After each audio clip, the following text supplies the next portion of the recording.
Later on in Special Report. Back here in Washington, House Speaker John Boehner is taking it from all directions this week. President Obama and Democrats are ripping him for resisting tax hikes on the rich, and Boehner's own party is giving him a hard time for not resisting hard enough. Chief Political Correspondent Carl Cameron has a deeper look at that story. House Speaker John Boehner is trying to stave off a conservative rebellion within GOP ranks. Boehner's proposal to steer clear of the fiscal cliff by raising tax revenues $800 billion by closing loopholes has outraged some anti-tax conservatives.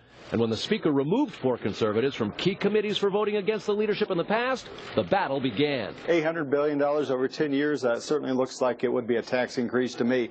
238 Republicans, myself included, pledged not to raise taxes. They wanted to send a message to me, to send a message to others that we're not going to tolerate people who are interested in doing what's right. We want to play the same old game, and if you're going to try to disrupt that, we're going to knock you off a committee. For refusing to toe the leadership line, conservatives Tim Hulskamp and Justin Amash were tossed off the House Budget Committee, and David Schweikert and Walter Jones were bounced from the Financial Services Committee. Benching conservatives and his proposal to increase tax revenues have Boehner under fire from conservative groups, including the Heritage Foundation, RedState.com, FreedomWorks, and the heavy-hitting Club for Growth. If you keep doing this, we may have to replace you. It is bad policy. It is awful politics, and it will guaranteed it will lose him the speakership of the House in 2 years.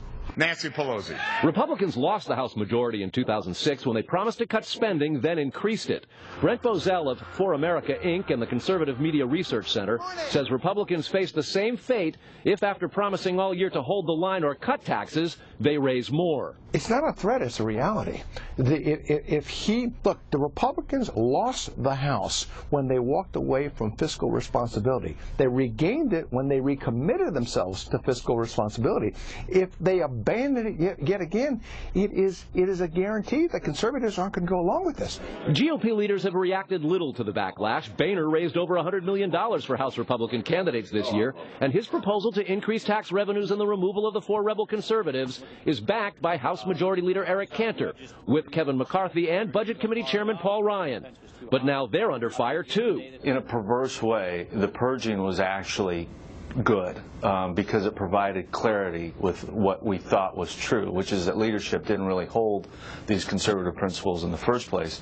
They just want to get 218 votes on something, and they're not dedicated to what the content is.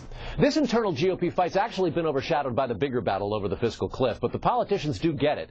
This year, the Club for Growth spent $10 million against Republicans they felt were not conservative enough, in a campaign ultimately that didn't even go the GOP's way. John? Carl, thanks. And late today, 3 of the 4 Republican lawmakers kicked off of those committees wrote to Boehner demanding an explanation from him by the close of business on Monday.